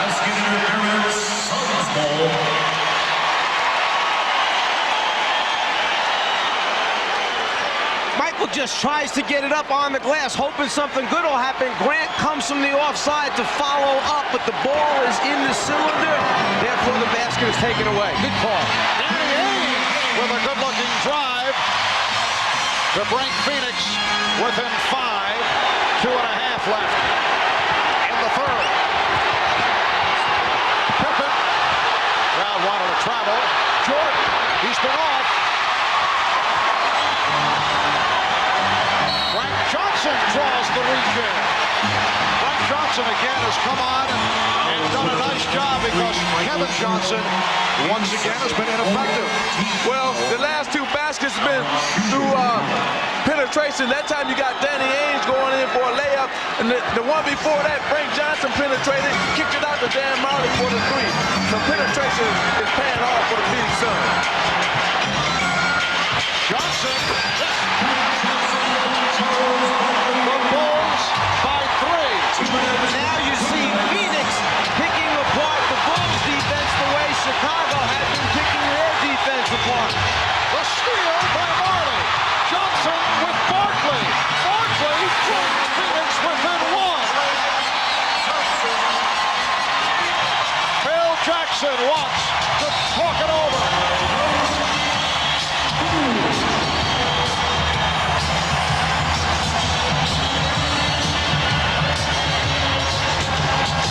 The Suns with 9 unanswered points.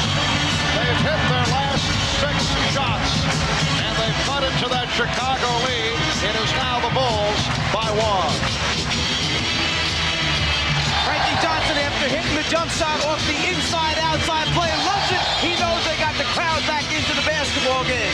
And here, Dan Marley steals it away from Michael Jordan, and Frank Johnson sees Barkley trailing and gives it to the big man for the slam dunk. And Michael Jordan only 2 of 8 from the field in this third quarter.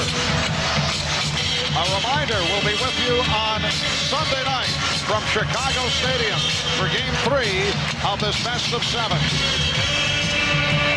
Broadcast time at 7 p.m. in the East. That'll be 4 p.m. Pacific. Game 3 in Chicago on Sunday. Game 4 next Wednesday at Chicago. A minute 45 remaining third quarter. The Bulls at 1 point in the first half, led by as many as 14. Phoenix closing in the second quarter with that 10-2 run. Bulls able to extend the lead here in the third, and again, the Suns have managed to come back. Magic, is this a tough call right now? You've got your point guard, Kevin Johnson, who's on the bench. The team is making the run without him. How long do you leave him there before all of a sudden you're concerned about, have we hurt somebody's feelings, and is he going to have his head down because he's not in the game? You can't worry about feelings. You can't worry about anything. The team is playing better with him being on the bench. You got to leave Frank Johnson out there because this crowd is into it. The momentum is in Phoenix Suns' hand right now. So, hey, forget feelings. We got to win this game. That's what Paul Westphal is saying. The Bulls 83. The Suns 82. Jordan.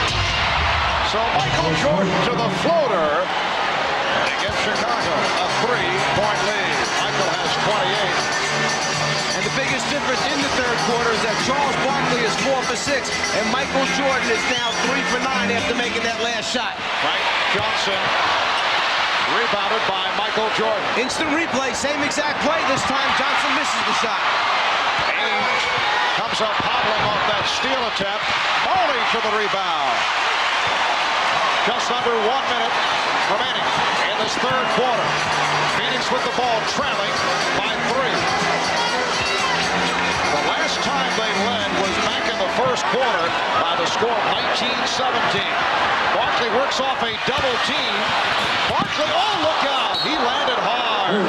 Charles Barkley going for the rebound, shake it up, but will hang in. Looks like he hurt his right elbow. It will be Chicago ball.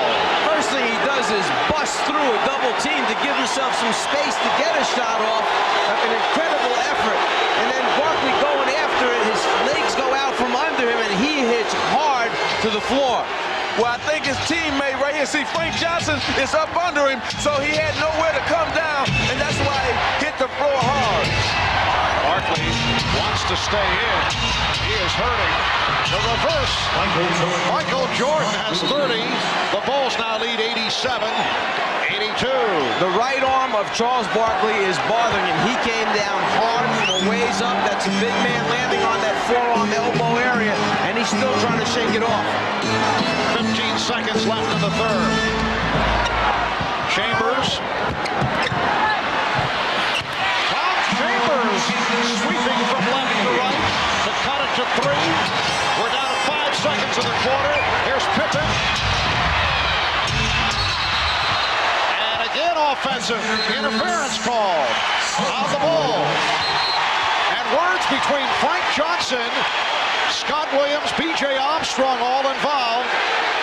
Michael Jordan trying to calm his teammates down. And the officials also looking to settle things down. Well, Frank Johnson is saying, hey, I apologize on Wednesday. I'm not apologizing tonight. And what happened was they all fell on the ground right here. And then at the end of it, I think it was a little pushing and shoving. And then Michael Jordan tried to calm everybody down. Frank Johnson was still upset. So I think everything is clear now. Jake O'Donnell will settle everybody down and get back to playing basketball. Oliver Miller pegs it in. Here's Barkley firing. Try to was Frank Johnson tearing the jersey of Scottie Pippen in a collision, and you took exception when Frank apologized to Scottie Pippen, but no apologies right here. After 3, it's the Bulls 87 and the Suns 84. We'll be back after these messages and a word from your local station.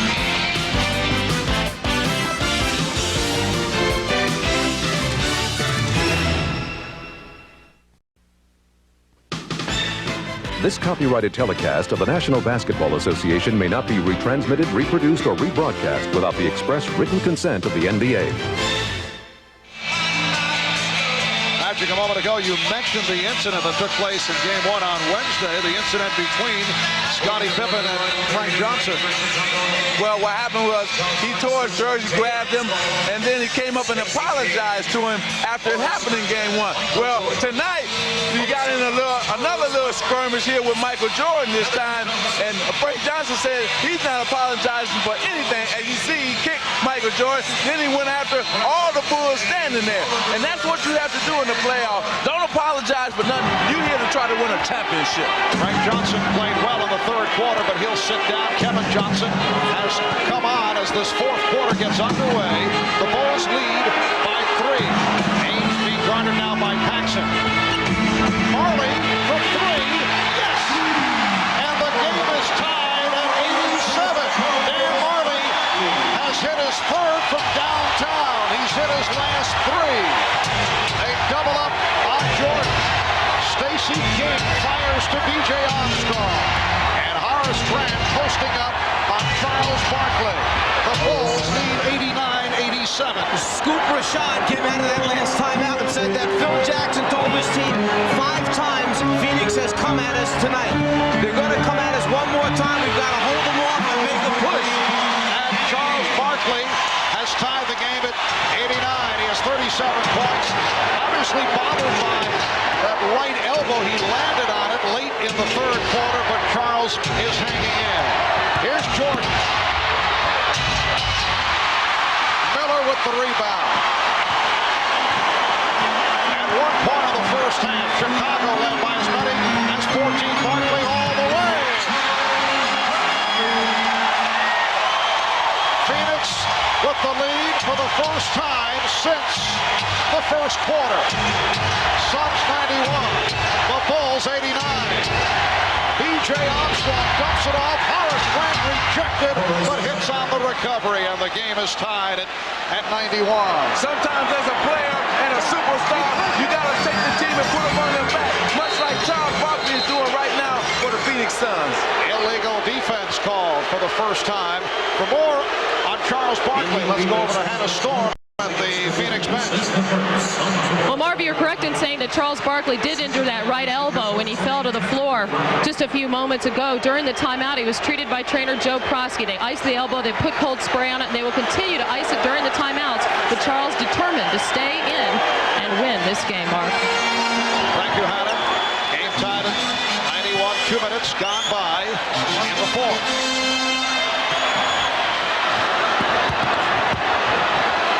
Rejected by King. Barkley. And Jordan able to move across. Armstrong for 3. Knocked away by Johnson. It'll be Chicago ball, but a timeout taken by the Suns.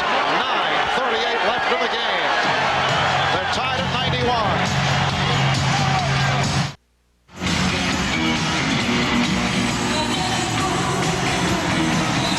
Move by the Gorilla here at the America West Arena. A new era began for the Phoenix Suns back in early November when this arena opened. Capacity 19,023. Michael Jordan getting a rest. It will be brief. Sitting down with 30 points. Charles Barkley leading the Suns with 49. The Suns and the Bulls tied at 91. 9.5 remaining in the fourth quarter. In that last timeout, Chicago most concerned about rebounding the basketball. They're standing and watching blitzing, not going after it. Phoenix has become the aggressor. Stacey King could not hit. Rebounded by Dan Marley. Kevin Johnson, he was hit before the shot attempt. Chicago Bulls going with a front line of King, Grant, and Pippen. Bill Cartwright has not played at all in the second half. Bill Cartwright, 13 minutes, 1 for 3 from the field in the first half after a solid first game. Bill Jackson likes the matchup. Stacey King against the quicker Oliver Miller. Barkley off the dribble. Because of the size of Horace Grant, he could not get a real good, clean look as he tried to shoot that one on the move. Armstrong sets up Paxson. Pippen checking the 24. 5 remaining. Paxson. John Paxson line drives it home for his first field goal. See, that's what the Chicago Bulls are going to have to do. They got to go through Scottie Pippen to try to penetrate, make something happen either for himself or for a teammate, just like he just did there. Bulls by 2. Shot clock at 6. Ames comes back to Ames. Yes. Danny Ames just ties the game. At 93, Ames with 10 points. Paxson for 3.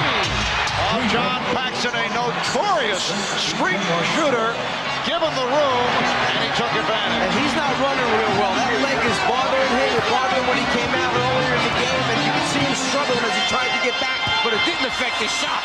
Strong move to the hoop by Miller. Bulls by 1. 7:35 remaining. Fourth quarter. Chicago trying to make it 2-0 in this best of 7. Marley breaking up the pass, while Phoenix hoping to tie this series at 1. Floating to that familiar spot opposite the foul line area. Paxson's made so many big baskets during his career, and there's the guy that replaced him as a starter, BJ, passing over to Paxson in the corner for the jumper. Scott Williams is back replacing Horace Grant. Paxson. Shot clock at 4. Miller with the block. Miller behind the back. Miller try to go all the way. Ainge to the fadeaway. Miller gets it out. Marley passed on the 3. Marley to the basket. And last touched by Miller. There was a great example of Chicago's defense closing out, meaning running at that three-point line and forcing Marley to put it on the floor and come inside it. Once he came inside it, he couldn't get a clean route to the basket. Timeout is called with 6:59 remaining in the game. Miller Genuine Draft presents Genuine Moments. And this Miller moment takes us back to the 1981 finals. It was Larry Bird in only his second season leading the way as the Boston Celtics defeated the Houston Rockets in 6 games for Bird, his first NBA championship. And at the time, 14th overall for the storied Celtic franchise. In recognition of this moment, Miller Genuine Draft will donate $1,000 to the Thurgood Marshall Scholarship Fund. It is Chicago ball as we resume. They lead 96-95, just under 7 minutes remaining in the game. Michael Jordan has returned.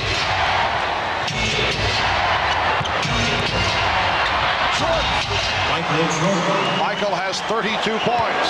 See, Marv, the problem was Michael goes out of the game, the score is tied, he comes back, and the Suns are still down 1. Instead of gaining ground, they basically lost ground when Michael goes out. Here comes a steal there. Michael Jordan, NBA steals leader, coming up with that bet. And again, the Bulls swing it effectively. 3-point Chicago lead. They've led most of the way. They've led by as many as 14. Barkley drew the foul off the fake.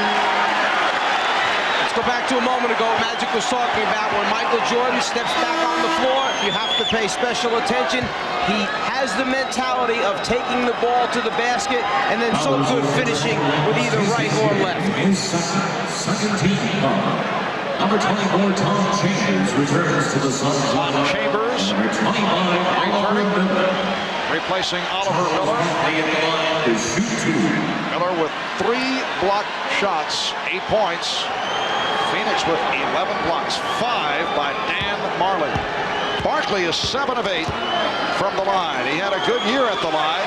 76%, his best ever in the NBA. Here comes Horace Grant, replacing Stacey King. You talk about block shots as another defensive weapon. In game 1, Phoenix had 10 blocks. Chicago ended up with 8. Right now, Phoenix with 11.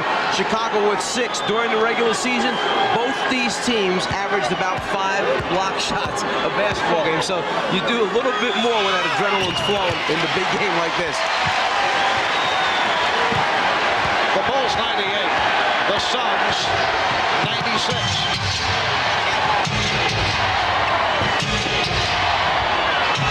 Michael Jordan, he's getting good looks. Oh yeah, see, Phil Jackson knew that was the right time to rest Michael. Now bring him back with 6 minutes to go and have him take over the game. Johnson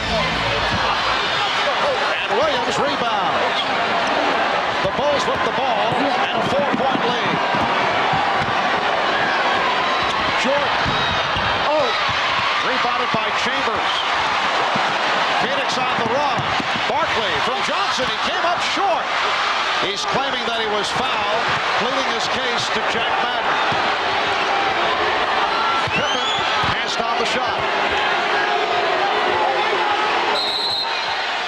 And Jake O'Donnell blows the whistle. Let's go back to what Charles Barkley is complaining about right now as he tries to finish off the play. The hand in the face is what Charles is claiming took place. He wants to know why no foul is called. Barkley on the drive, the swipe attempt by Jordan. Charles saying, hey, I should be shooting a couple free throws, but no sympathy. And a foul called on Tom Chambers, giving Chicago a new 24.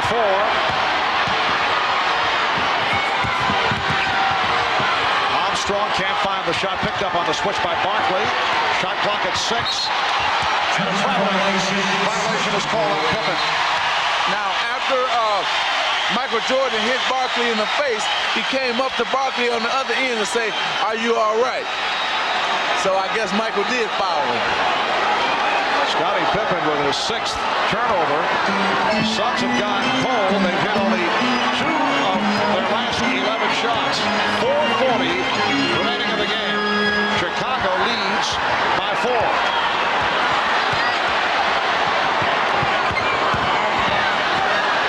Ainge for 3. Barkley missed the tip. And Armstrong gets to it. You see gang rebounding by Chicago. Everybody tries to help out. And Jordan able to finish it off. And the foul. Beautiful fast break executed. The foul was called on Kevin Johnson. Now the key to this fast break is B.J. Armstrong, because watch him look over the man who was guarding Michael Jordan, and he looked him off and then came right back to him. Beautiful move by B.J. to set up Michael Jordan. And the difference in this game right now is going to come down to half-court execution, and we know already who is the better half-court team, which is the Chicago Bulls. So Phoenix is going to have to execute here in that half-court if they're going to win this game. And Frank Johnson has come on for Kevin Johnson. Frank Johnson played well earlier. Kevin Johnson again has been ineffective. Frank Johnson, though, called for the travel.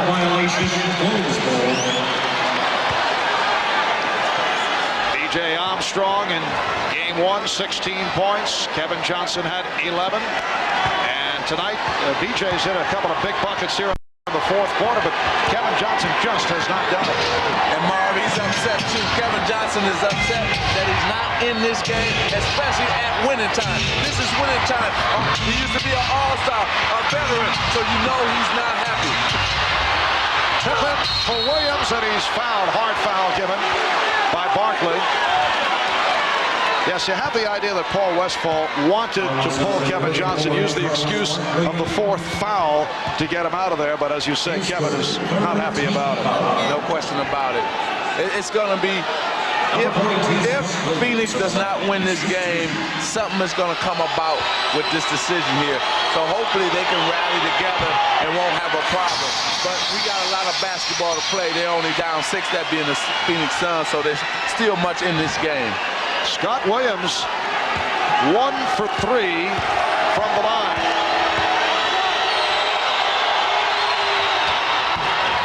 And the Bulls having the difficulties at the line, but a key rebound by Horace Grant.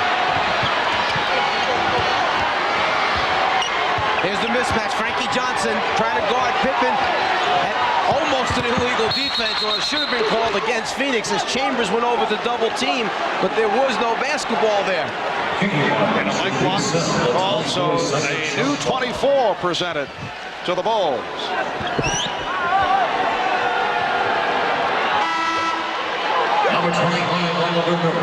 Oliver Miller returns, and Charles Barkley will sit down. I would think this will be a brief rest. Barkley departing with 40 points, 13 rebounds. Bulls with the ball and a 6-point lead. Ainge now guarding Pippen. Here's Grant. Last touch by Chicago. Phoenix requesting a 20-second timeout with 3:14 remaining in this 4th quarter. And the Bulls up 102-96. A reminder tonight, following your late local news, don't miss the Tonight Show with Jay Leno as singer Johnny Mathis joins Jay, and then late night with David Letterman, his guest lineup including Billy Crystal, followed by a full slate of videos on Friday Night Videos. All tonight right here on NBC. And on the West Coast, NBA story hosted by Bob Costas, following the Bulls and the Suns. Charles Barkley back on the floor.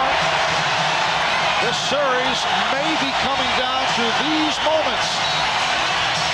Chicago trying to go 2-0 with the scene shifting back to Chicago for Game 3 on Sunday. And the Suns trying to tie it and one apiece. Suns have missed their last 6 shots. Chambers. And it will be Phoenix ball, and Tom Chambers upset. He wanted a goaltend. It wasn't even close. What happened was Scott Williams saw that he couldn't get the rebound, so he just knocked it out of bounds. Here it is right here. See, he's just going to knock it out of bounds after it came off the rim. Timeout is being taken with 2 minutes and 57 seconds remaining of the game. The NBA on NBC is brought to you by Mazda. Mazda, it just feels right. By Schick Tracer, it traces every curve on your face. And by cold-filtered Miller Genuine Draft. Get out of the old, get into the cold.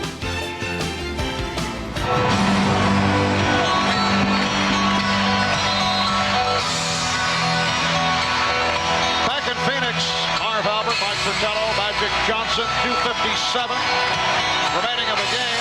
The Bulls 102 and the Suns 96. Kevin Johnson remaining on the bench, with Paul Westphal opting for the veteran Frank Johnson. The only way you can look at this is you can't make it a personal thing. It's the team trying to win. Coaches are forced into making difficult decisions. You got to go with what's working for you. And the best thing that KJ can do is understand this, accept it, do everything possible to get this team back in the series. Ainge on the recovery. Barkley. So Charles will go to the line. Scottie Pippen called for his 4th. Understanding that he has to get to the free throw line and stop the clock. Barkley with the ball fake. Pippen smart enough to realize I cannot let him get the shot off, so he smothers him, forces Charles to the ground.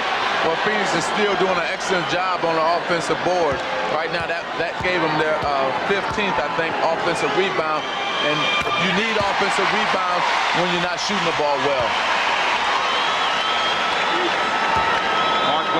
is 9 for 11 from the line. Foul situation, 4-piece on Pippen. And Williams, 4-piece on Chambers and Kevin Johnson. Bulls 102. The Suns 98. 2 minutes 40 seconds remaining fourth quarter. The matchup is Eaves on Pippen.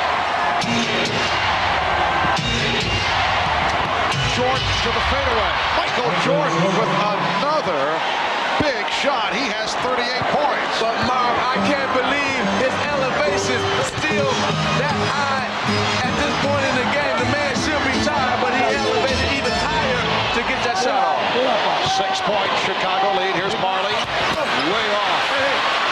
Magic, you know, in New York, they checked him for the entire game in one of those Knicks games, and on an average, he elevated 30.5 inches on each jump shot that he took. To do it at the end of a game like that, very difficult. Unbelievable.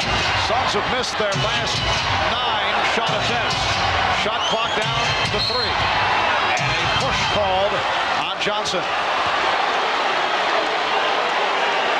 He gets to the spot, Michael Jordan, where he knows he wants to go up.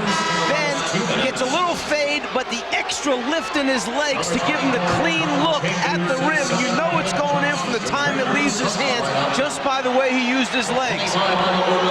Non-shooting foul, 4th team foul on the Suns. Bulls have 3. Kevin Johnson has returned.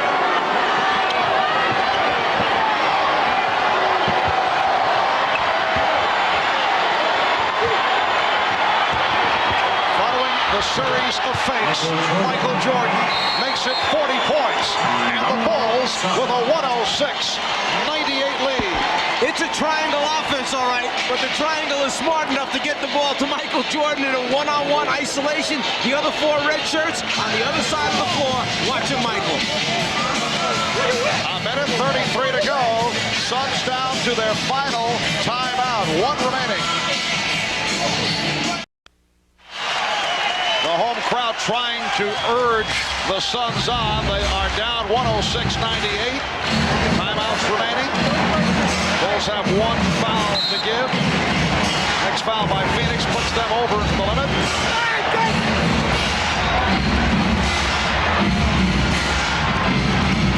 Ainge for 3. Yes. Bulls 106. The Suns 101. That was a tough 3 because he almost lost control of the basketball as he received the pass. Still was able to secure it and get a shot off on a good look. Bulls looking to use the clock. 7 on the 24. Jordan. Chambers with the rebound. Michaels have a hot hand. In the fourth quarter, he'd hit 5 or 7 before that miss. Each around Pippen. What a move by Danny Ainge. 5 straight points by Ainge, and he's brought the Suns within 3. Well, Phil Jackson just said, look at the clock, and let's slow this game down. He told his players, use the clock more. Shot clock at 10. 42 seconds to go in the fourth. Pippen. Rebound Chambers. Chicago has a foul to give. They better keep that in mind now and use it wisely. Oh, Kevin Johnson fortunate that Armstrong was called for that foul because Kevin lost the dribble off his foot. One of the reasons they went out and got this guy from Portland is because he has the ability to make big shots. He's been in a lot of big critical situations, big basketball games. First the outside, then the inside for Danny Ainge. Now right here, it's important for Chicago to make Phoenix use some of the clock. Good block by Pippen. Knocked away by Pippen. We're down to 20 seconds. Chicago with the ball and a 3-point lead. And the foul given by Kevin Johnson. I'm not sure that with this much time remaining on the 24-second clock and in the game that you've got to take a quick pass and try to get it up. You got 27 remaining in the game, 18 on the shot clock. Get a good high percentage shot. Well, I think when you live by the jump shot, you die by the jump shot, and that's what's going to happen right here. Scottie Pippen was 3 of 9 from the line in game 1. Tonight, 3 of 4. And And the Bulls now lead 107 to 103, 17 and 4/10 seconds remaining. I think if Phoenix loses this game, they're going to look back at when it was 9:38. The score was tied 91-91. Jordan went out. When he returned with 6:59, they were up 96-95. And now Michael has scored, 6 points since he returned and got them this lead. Timeout called. We'll be right back. On the handoff from KJ to Ainge, Pippen slides underneath it, and he has so much range that he is able to go underneath the guy that handed off KJ, still elevate and get a piece of that three-point attempt by Danny Ainge. In my opinion, ill-advised shot at that time. Scottie Pippen has not had big numbers offensively, 14 points, but he's done it in other areas. That is second block. He's also collected 10 assists and 11 rebounds. Here's Ainge going right to the hoop. Bulls did not want to foul. 108, 105, down to 10 seconds, and the foul is given. With 9 and 8/10 seconds remaining in the game, Michael Jordan will head to the line. Frank Johnson called for that foul. Jordan is 2 of 3 from the line, and 84% free throw shooter. And in the playoffs, an 85% free throw shooter. So very consistent from regular season throughout the playoffs. Michael Jordan on the line, 1 plus the penalty for 2 shots. 9 and 8/10 seconds to go. And the Bulls with a 109-105 lead. 42, Scott Williams. And to make matters worse for Phoenix, looking ahead, the Bulls have won 8 straight playoff games in Chicago. Game 3 in Chicago Sunday night will be on hand starting 7 p.m. Eastern Time. The Suns must play better team defense if they're going to win a game in Chicago. It's a 5-point Chicago lead. Barkley looking for the 3. Barkley fires. Time running out on the Phoenix Suns. Foul is given with 1 and 4/10 seconds to go. Kevin Johnson picks up the foul. The Phoenix Suns are about to become the first team in the history of the NBA Finals to lose games 1 and 2 at home. But Mark, with this road victory, think about this. In the finals, Chicago will be 7-1 in road games. That's incredible. Well, I know about that. They beat us 3 times in the Forum when we played them in the championship. This team is focused. The Chicago Bulls want to make history 3 in a row. And they're focused, and they're doing it with aggressive defense and execution on offense. So the Bulls make it 2-0.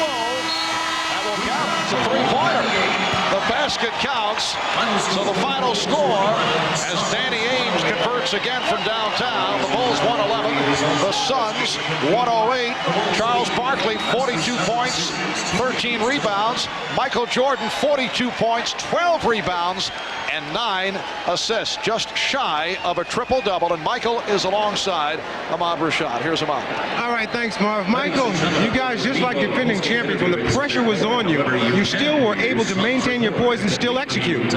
Well, our experience once again paid off for us down the stretch. I mean, you're talking about a team who's been in this situation before, and they made a great push at us down the stretch, and we just went through our basic offense and executed down the stretch. Now, consciously, did you come in to take over the game just in the last part of the fourth quarter? When the score was tied 91 apiece, you come in, you guys shut the door on them. Well, I've been in this position before, and my team puts a lot of confidence in me. I got that extra rest in the fourth quarter so that I could come out and make an effort on the offensive end, and I think it was a good team effort from everybody, rebounding-wise and defensively. All right, congratulations to you. Good luck to you in the next game. Thanks. All right, back to you, Marv. All right, Ahmad, I'll look at the scoring rundown. The key men, Jordan with his 42, along with 12 rebounds, 9 assists. A triple-double for Scottie Pippen, 16 points, 12 assists, 12 rebounds, 24 points for Horace Grant on 10 of 13 shooting. Charles Barkley Barkley led the Suns with 42, along with 13 rebounds. Danny Ainge at 19. Final score once again. The Bulls 111, the Suns 108. It's a 2-0 lead in the best of 7 for Chicago. Join us Sunday night in the Windy City, 7 p.m. Eastern Time. That'll be Game 3 of the NBA Final Series. That's Sunday night, starting at 7 in the East. Tonight, following your late